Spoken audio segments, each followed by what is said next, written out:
Akakiiko akadidde Engineer Badru Kigundu mu bigere kalayiziddwa leero mu butongole. Ssaabalamuzi w'eggwanga Bart Katuleebe yalayizza akakiiko k'abantu 6 nga kakulemberwamu ssentebe Simon Mugenyi Byabakama. Ssaabalamuzi Bart Katuleebe alabudde Byabakama n'akakiiko ke obutaba na kyekubiira bagoberera amateeka kubanga woofiisi gye bayingidde yankizo nnyo ku butebenkevu bw'eggwanga.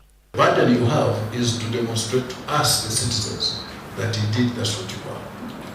And you will demonstrate that when you conduct for us our elections impartially, with integrity, according to the law.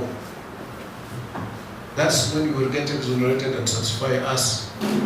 Akakiiko k'ebyokulonda akalayiziddwa leero kakulemberwa ssentebe waako omulamuzi Simon Mugenyi Byabakama, omumyuka we Hajat Aisha Lubega, Peter Emorut, Stephen Tashobya, Professor George Piwang ne Mustafa Sebaggala. Bano era bakakasibwa Paalamenti ey'e10 mu mwezi gwa Desemba omwaka oguwedde ng'omulimu gwe bagenda okusookerako gwa kulonda kw'abassentebe b'ebyalo.